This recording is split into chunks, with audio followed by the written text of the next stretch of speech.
¿Qué onda? Buenos días, amigos del Cebatis 188, maestro Víctor Flint Flores Hernández, y a todos pues los chavos que están estudiando el módulo de Administración de Recursos Humanos en la materia del proceso de admisión y empleo.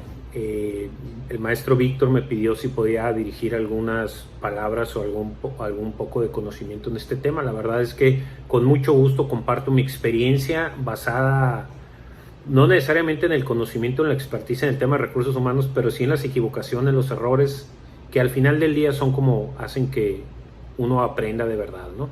Primero que nada, déjenme decirles que yo soy administrador, soy licenciado en Administración de Empresas, titulado del ITSON del 93 al 98. Tengo 4 empresas que giran alrededor del sector médico. Una es comercializadora, 3 son productoras de diferentes giros en el área médica. Y bueno, tengo desde el 96, abrí mi negocio. Fui trabajador estudiante siempre y en el 96 abrí mi negocio, continué los estudios. Y como todo mundo sabe, pues la administración son 3-4 procesos básicos de cualquier empresa, dentro de los cuales se incluye como un pilar y algo muy importante, recursos humanos. En ese sentido yo quisiera comentarles que en su momento, y lo digo de manera muy honesta, recursos humanos nunca me interesó. Me pareció a mí una materia aburrida, muy alejada de lo mío. Es fácil, pasé todas las clases, las materias, el tema de reclutamiento, entrevistas, selección, inducción y bla, bla, bla, bla, bla. Y bueno, pero las pasé y a mí me atrapó por ser emprendedor y por abrir mi negocio en esa época, pues me atrapó mucho el tema de financiero, de administración, que fue la parte donde canalicé mi interés en la materia, en la carrera, perdón. Y bueno, si el maestro no ha cortado mi video en este punto por lo que acabo de decir, déjenme decirles ahora sí de mi experiencia como empresario en el tema de recursos humanos.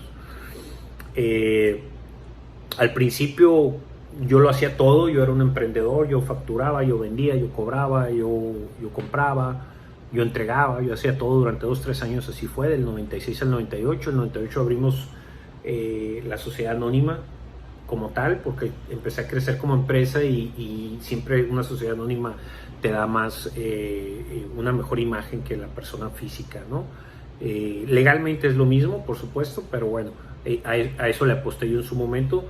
Y entonces duró otros 2-3 años con casi nulo personal. Si mucho, alguien me ayudaba a las entregas, después alguien con un trabajo secretarial.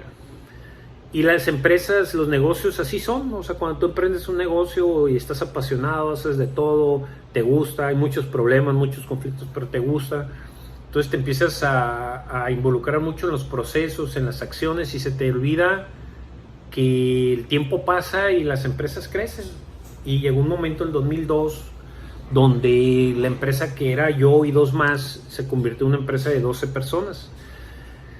Entre el 2002 y el 2004 fue un crecimiento exponencial y ya no solamente teníamos alrededor de 20 y tantas personas, sino que empezamos a dividir la empresa en 4 empresas, 4 empresas todas dentro del sector médico, pero cada una de ellas en su sector específico. Una, como les dije, es comercializadora y 3 productoras de diferentes insumos médicos. No vendemos medicamento, pero otras cosas que tienen que ver con el área médica. Entonces empezamos a dividir la empresa y luego las empresas siguen creciendo y siguen creciendo con personal, ¿no? Entonces la estrategia al inicio era confianza, nada más. ¿Sabes qué? Necesito a alguien con valores y particularmente alguien a quien yo pueda confiarle algunos trabajos, ¿no? Entonces crecí mucho con amigos, crecí mucho con familia y crecí mucho con personas ajenas a mi círculo social, y que fueron seleccionadas de una manera no muy equivocada, porque algunos de ellos, a Dios gracias, no solamente siguen conmigo, sino han sido grandes pilares de la empresa, pero sí de una manera desapegada a lo que se enseñaba en la materia y que no ponía atención, a pesar de que pasé todas las materias, ¿no? Después, con el tiempo, la empresa empezó a demandar más profesionalismo, más responsabilidad, más compromiso. Entonces los lazos familiares o de amistad empezaron a dejar de surtir su efecto y la confianza ya no fue ya no fue una de las razones importantes de por qué contratar personal. Entonces empezamos a convertir en entrevistadores, reclutadores y selectores de recursos humanos de una manera que supusimos, yo en lo particular y mi gente, más profesional. Entonces nos empezamos a fijar en qué tanta preparación tenían académica las personas que contratábamos, y entonces la confianza seguía siendo importante, pero era un factor determinante. Pero curiosamente, o no curiosamente, obviamente, durante las entrevistas empezamos a contratar más y más personal, pero basados en su currículum o en su historial universitario, y desestimamos algo muy importante, muy importante, que es los valores, ¿no? A Dios gracias, esta empresa ha tenido la oportunidad de contar con muchísimos elementos muy capaces, con muy buenos valores, muy honestos, pero los valores no solamente son los morales, no solamente son los temas de que si hace una acción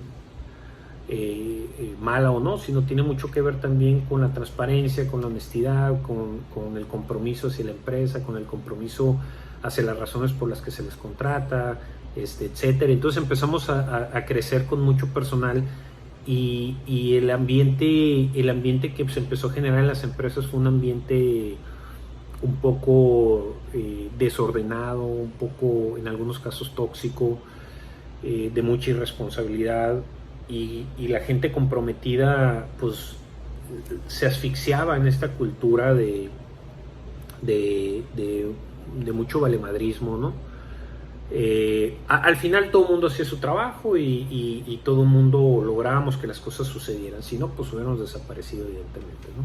Pero entonces al pasar el tiempo nos empezamos a dar cuenta que los valores eran importantes, ¿no? Entonces mucha gente le tuvimos que dar de baja, mucha gente se fue por crecimiento. Es un tema muy importante, al final quiero hablar del talento en la empresa. Pero mucha gente realmente no estaba aportando lo que nosotros queríamos, ¿no? Entonces buscamos nosotros cambiar nuestra idea y empezar a fijarnos un poco más en los aspectos psicológicos o en los aspectos sociales de la persona, y empezamos en la depuración que se hizo de personal, empezamos a contratar otro personal que compartiera un poco más las ideas, las visiones y los valores que nosotros teníamos. Y empezamos a tener una empresa con gente de un alto grado de confianza, basado no en la relación social conmigo, sino en los valores que ellos tenían, ¿no? Y con mucha integridad. Y tuvimos casos, la gente que se fue, tuvimos casos muy pequeños que fueron casos malos, probablemente prácticamente uno de mucha gente. Se nos fue mucha gente con talento, muchísima gente, algunos buscando opciones mejores, y otros pues simplemente no supimos cómo atraerlos y cómo mantenerlos con nosotros, ¿no? Pero bueno, empezó a llegar gente muy noble, gente con mucha integridad, gente con mucha afinidad con nosotros en valores. Pero a través del tiempo la empresa seguía creciendo y creciendo, y hubo un momento que éramos casi, en estas 4 empresas éramos casi 100 personas, ¿no? Entonces se estaba convirtiendo en un caos, y todas las empresas nacen con una idea muy estratégica, ¿no? O sea, tenemos una fábrica inmobiliaria, un médico, y logramos fabricar camas y camillas. Increíblemente en México casi nadie fabrica camas eléctricas, no quiero decir que somos los únicos, pero casi nadie. Entonces, y empezamos y logramos hacer eso, ¿no? Entonces en otra empresa empezamos a fabricar productos de limpieza y empezamos a generar patentes, empezamos a generar productos que nadie más estaba produciendo en México en el sector médico. En otra empresa empezamos a fabricar circuitos de ventilación y anestesia. Esto que se usa ahora con los famosos respiradores en el COVID es lo que conecta a un paciente con ese respirador o ventilador, que se llama en realidad. Entonces somos los únicos, éramos en algún punto los únicos fabricantes de eso aquí en México. Todas esas empresas están aquí en Ciudad Obregón. Y la comercializadora pues seguía creciendo, vendiendo material de curación y equipo médico, muy enfocado en material de curación en tratamiento de heridas y equipo médico en monitoreo y ese tipo de cuestiones, ¿no? Entonces la verdad es que las empresas fueron cimentadas en actividades muy estratégicas con un potencial enorme, y cada vez que yo revisaba o daba presentaciones, en ese entonces todavía era parte vendedor, digo, uno siempre, yo me considero vendedor siempre, aunque he dejado de hacer la labor de venta por cuestiones del crecimiento de la empresa. Entonces llegó un momento donde yo empezaba a hablar con distribuidores, grandes distribuidores del país o proyectos muy grandes de equipamiento de hospitales, y cuando yo presentaba a las 4 empresas, todo el mundo se caía para atrás y decía, oye, oye, ¿qué impresión tienes? Oye, qué cosas tan interesantes estás haciendo en Ciudad Obregón, no puede ser, nadie más las está haciendo en México, ¿no? Pero llegó un momento, un punto donde yo me di cuenta que yo iba como 20 kilómetros adelante de la gente que trabajaba conmigo. O sea, teníamos un negocio de camas, éramos los únicos fabricantes de camas, uno de los 2 fabricantes de camas de México, pero no podíamos producir más de 5 camas al mes. Y luego éramos fabricantes de circuitos de ventilación y anestesia, pero no estábamos innovando y no estábamos produciendo otros productos, no estábamos aprovechando la penetración de mercado. Éramos fabricantes de limpieza y estábamos atascados en un mercado, si bien normado por sistemas de calidad muy importantes, muy viciado desde el punto de vista de la proveeduría y del mercado en sí, ¿no? Entonces, realmente me empecé a dar cuenta que no brincábamos. Yo iba mucho más adelante, mucho más adelantado en mi negocio, en mi gente. Entonces ahí fue como que un shock. Fue esto más en el 2012, 2013, se combinó con otras situaciones económicas que sufrieron las empresas, y fue como que un shock, y decía, oye, no puede ser, o sea, estoy solo en esto, tengo estos proyectos tan grandes, pero en realidad el personal no está haciendo el trabajo que debería hacer en mejorar, la mejora continua, el crecimiento. Entonces, a través de ahí decidí tomar un año sabático, más o menos en 2012, 2013, un año sabático en donde tendría que corregir muchas cosas hacia dentro de la empresa. Y una de ellas era pues tener personal capacitado, tener personal valorado. A mucho del personal lo capacitamos en instituciones educativas empresariales muy importantes, con un valor muy grande de dinero, alrededor de 15 personas, de las cuales probablemente 3 o 4 siguen con nosotros, las demás migraron ya a otras empresas por razones de mi empresa o de ellos, ¿no? Y entonces me di cuenta yo que pues la capacitación no se paga, o sea, tienes que asumir el rol de capacitor y de hacer crecer al personal con el que cuentas, ¿no? Entonces ahí empieza en mi cabeza, y este es el mensaje, uno de los mensajes más importantes de ustedes, chavos, empieza en mi cabeza el tema de ¿cómo eres güey? ¿Por qué no pusiste atención en la Universidad de Recursos Humanos? Reclutamiento, selección, entrevista, desarrollo. O sea, ¿por qué no pusiste esa atención? ¿Por qué nomás te fijaste en pasar la materia y no entender el valor que tenía el recurso humano, ¿no? A través de esa época es cuando empiezo yo a entender, ¿sabes qué? Lo más importante de esta empresa y de todas es el recurso humano, porque solo no puedes hacer nada. Lo que puedes llegar a hacer lo vas a hacer gracias al recurso humano con el que cuentas. Entonces empezamos una etapa de desarrollo organizacional, donde empezamos a hacer cosas muy diferentes, empezamos a entender un poco más a las personas, a hacer exámenes psicométricos, los cuales por supuesto de inicio fueron muy interesantes, pero con el tiempo han ido evolucionando cosas mucho más simples y más sencillas según el tamaño de nuestra empresa. Empezamos a meternos un poco más a la psicología y a la situación de las personas en lo particular, algunos casos inclusive en lo familiar. Hoy en día tenemos una asesora, una psicóloga que es asesora, y tenemos externa, y dentro de la empresa tenemos una de las 2 personas líderes de desarrollo organizacional, es una psicóloga. Entonces hemos hecho un ambiente de trabajo mucho más sano en muchos sentidos. Hemos contratado mucho talento, hemos sido muy capaces de contratar talento, pero el talento va muy rápido, el talento a veces llega a tu empresa y pues es talento, ¿no? Es decir, tiene que crecer y tiene que continuar su camino, y se nos han ido personas muy valiosas, muy capaces, y las hemos dejado ir, por supuesto, porque somos empresas de transición todavía. Sin embargo, hemos hecho una serie de cuestiones donde de ser uno más de los recursos de la empresa, financiero, materiales, mercado, trabajadores, socios, etcétera, uno más de los elementos de una empresa, el recurso humano se empezó a convertir en el único, en el punto uno, el principal. Empezamos a compartir valores, empezamos a promover valores, empezamos a promover la responsabilidad social empresarial, y empezamos a trabajar mucho hacia adentro. ¿Y qué es lo que sucedió?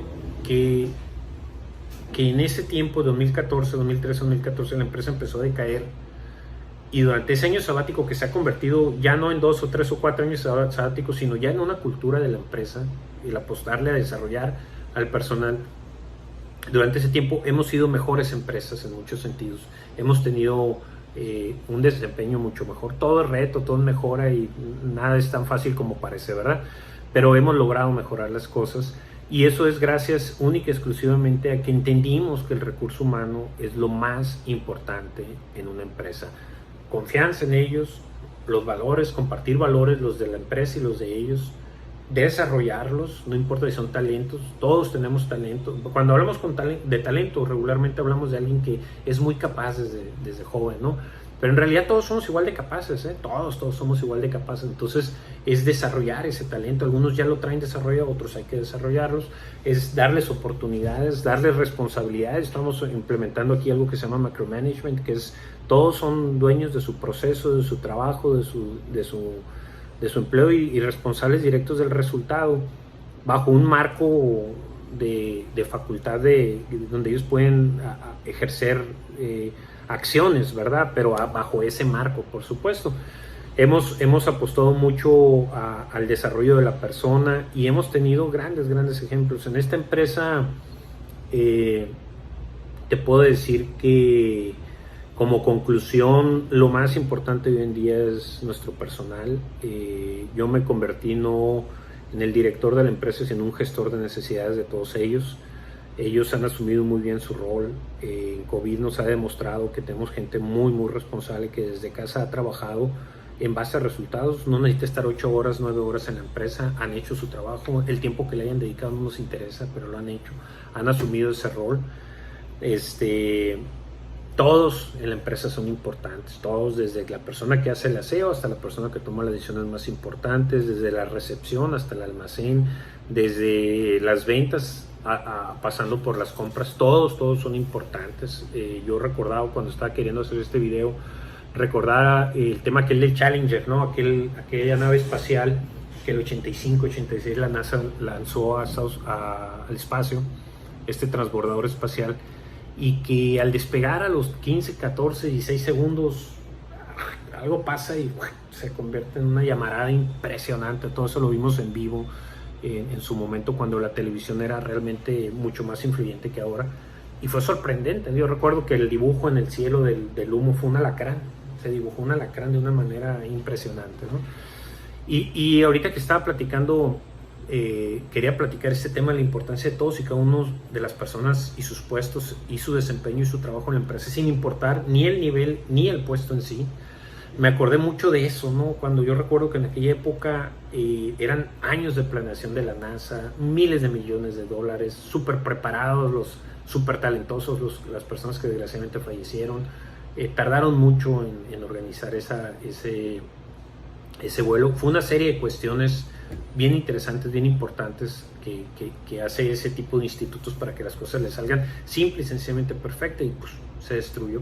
¿Y qué se destruyó al final del día? Fue algo, una piececita muy pequeña, no recuerdo si fue un tornillito o algo, una piececita muy pequeña que detonó algo muy grande y destruyó todo aquello, incluyendo lamentablemente la vida de los astronautas. Así son las empresas, el recurso humano es muy importante, y no importa que sea un tornillito dentro de esta organización, es un tornillo y tiene su función, y el hecho de que día a día haga su función permite que todos los demás tornillos, engranajes o todos los demás componentes de la empresa hagan su trabajo. Todos son importantes. El recurso humano es simple y sencillamente el elemento más valioso de la empresa. Yo aquí dejo esta experiencia, ojalá haya podido compartir lo que quería, ojalá les sirva. Inicié diciendo que el recurso humano no le di la importancia suficiente, pero lo termino diciendo que el aprendizaje después de 20 años me hace ver que estaba muy equivocado, y me arrepiento mucho de no haber sido mucho más capaz de atender y de aprender todo lo que se me enseñaba, como ahora el maestro Víctor está tratando de hacerlo con ustedes. Lo que le digo a mis hijos o a mis sobrinos cuando hablo un poco de mi experiencia, les digo, nadie me dijo esto a la edad de ustedes. Cuando yo era la edad de ustedes, nadie me dijo esto que les acabo de decir, pero yo te lo acabo de decir, a ti te lo acabo de decir. Entonces no necesitas pasar 20 años para entender esto que acabo de explicarte. El recurso humano es lo más importante. Entiende las materias, revísalas, ten mucha experiencia, muchas prácticas profesionales que te permitan que esa teoría realmente la entiendas, la comprendas, y bueno, pues a darle el valor que se merece, ¿verdad? Los felicito por estar estudiando estas asignaciones, maestro. Gracias, espero que haya servido de algo mi presentación y pues estamos en contacto para cualquier otra cosa que ocupen. Saludos.